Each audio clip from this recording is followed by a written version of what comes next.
because there are male privileges and male disadvantages, and there are female disadvantages, and guess what? Female privileges. So yes, I would caveat it by saying there absolutely are male privileges, but male privilege as an absolute ubiquitous term, no, that doesn't exist. It's a very complicated thing. Privilege is a two-way street, and often the privilege is on two sides of the same coin. So the boring reality is the fact that being a man or woman comes with a distinct set of advantages and disadvantages, and it's a bit more complicated than, one big catchphrase to throw out on Twitter. So no, male privileges, yes. Male privilege, no. Yeah. What do you think you see some of those examples, I guess, then, before we dive into maybe some of the male disadvantages in the world, what are some of those things that are the privileges that a man has in the world? I think to a lesser extent, but still so, men are often seen as more competent than women, and a lot of time undeservingly so, especially in like the workplace, for example, especially in certain areas where you're just treated as more competent, more reliable than a woman is. But that is thankfully becoming less true. But then again, if I were to say that to a dad, like my brother-in-law, for example, he's a new dad, and he's absolutely treated as less competent than his wife, my sister. So it really depends on what I'm talking about. I'd say men are treated in general more competent in the workplace, women more competent at home, at school, with children. Both of those are related to different types of sexism, which is exactly my point. But although male privileges do exist, I feel like we've identified them, and we have quite rightly and successfully combated a lot of them. So in general, I like to summarize it as in one sentence, which is men are seen as competent but disposable. So that means obviously we're seen as more competent. If you want someone to help reverse a truck out your driveway, get a man. That's what you want. You're looking for a man to help you because we're seen as more competent. It's not true. But the price of competency is disposability, where men are seen as more disposable as well as more competent. On the flip side, which is, like I said, the flip side nature of privilege, women are seen as less competent in the way I described, but they are seen as more precious. So a woman's life is often seen as more precious, more deserving of being saved than a man's life. And that's obviously male disposability again. So men are competent and disposable, women are incompetent or seen as incompetent but precious. And that's my sort of, in a nutshell, sexism from society for you. So does that come from, like, that's where that phrase, the value of a man is built, whereas the value of a woman, they're kind of born with, sort of thing? Is that kind of what you're kind of touching on there, where society sees it that way a little bit?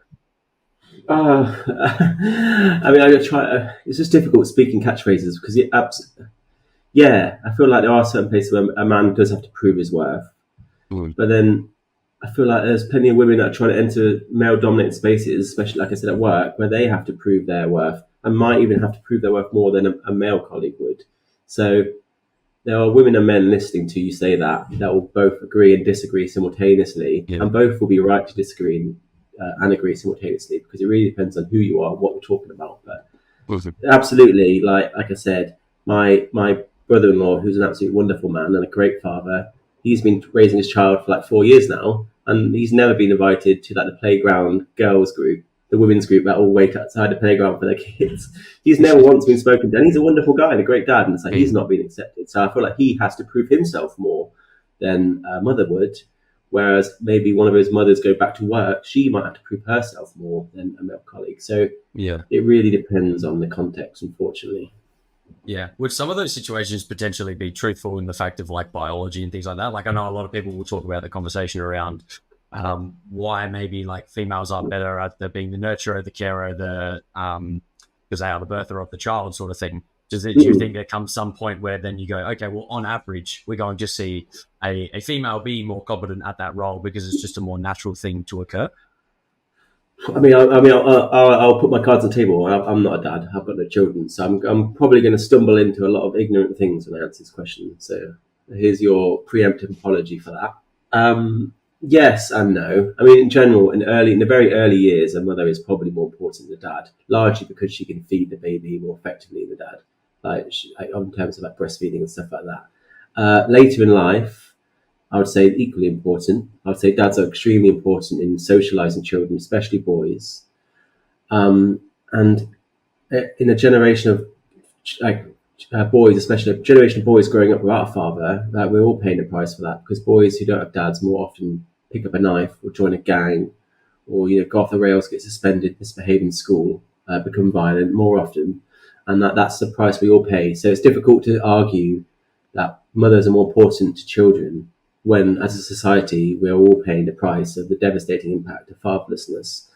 And there are things that, although mothers are biologically in general more attuned to certain types of child caring, and that is important in its own right, so are fathers. I mean, things like roughhousing, for example, is something typically done by fathers, and usually towards boys. And roughhousing, despite being seen as like a toxic thing, boys will be boys, roughhousing is actually an extremely important part of a child's upbringing. It teaches children, again, especially boys, the importance of touch. Like, boys grow up with only two types of touch: fighting and sex. And if it's not those two types of touch, a boy doesn't understand it. But roughhousing from fathers introduces those boys to a whole gamut of different types of physical play and touch, boundaries, communication, consent.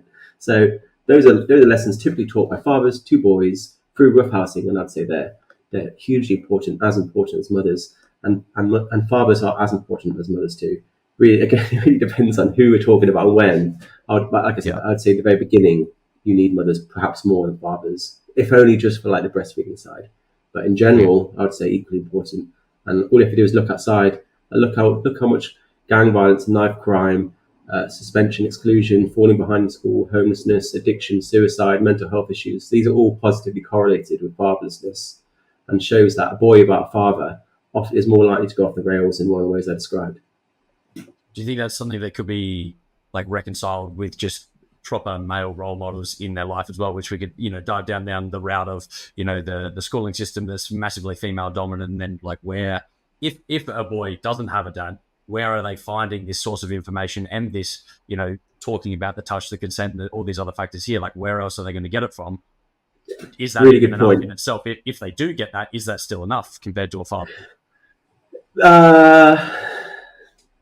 I mean, I mean, all my questions, unfortunately, are going to be underlined with the same sort of caution around context. It really depends on context. Like, I'd say the most important male role model in the vast majority of children's lives has to be the father. But you are also right to look at the fatherlessness crisis as a part of a much wider problem of a huge societal lack of positive male role models for boys, not just fathers. But you're right, 80% of teachers, especially in early years primary school and even more so in kindergarten, are women. Like, I think in America, the fact is there are more women flying military jets as a share of the population in the American military than there are men teaching kindergarten. So that disparity is actually twice as big for men in teaching kindergarten as it is women flying military jets. And there aren't many women flying military jets, let's put it that way. So think about how few men there are teaching kids in kindergarten and in primary school, less so in high school, and perhaps about 50-50 in university, but a huge lack of masculinity and positive male role modeling at the earliest possible stage, right throughout a child's life. So, I mean, I got to year 6 before I had a male teacher, and he left after 1 year, and then it was like the whole school was women. And about 1 in 4 schools in the UK are all women, no male teachers whatsoever in 1 in 4 schools. And about 1 in 5 children in America are growing up without any father at home. So there are millions and millions and millions of boys right across the world that have no father at home, go to school, have no man in the classroom or in the entire school, and they'll turn on TV and they're confronted with all this like bigoted rhetoric about toxic masculinity and the patriarchy, and men are violent and men are oppressive, and it's like, well, there's no positive male role model there. And so who do they go to? They go to the few people that are willing to talk about masculinity in a positive way, like Andrew Tate, who I don't agree with, but he is clearly a symptom of a much wider problem. He has just stepped into this massive power vacuum where men and boys are being betrayed by a lack of fathers, a lack of male role modelling, and a lack of positive discussion within feminism and gender equality discourse more widely. And Andrew Tate has capitalised on it. I've always said that his meteoric success is exactly proportionate to our failure, especially on the left. So yeah, there's a massive lack of role modelling.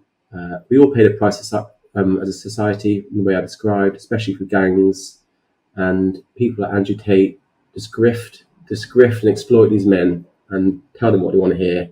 And no, I don't like Andrew Tate. I'm more than happy to say that, but he is clearly a symptom of a much bigger problem. So you're saying like it kind of is showing that men are lacking and they're searching for something, and then they went, "Oh, there's something, I'll take it." Yes. Yeah. I mean, like anyone, men are just looking for a sense of belonging and a sense of leadership. Head over to Jordan Checker Podcast to get the full exclusive experience.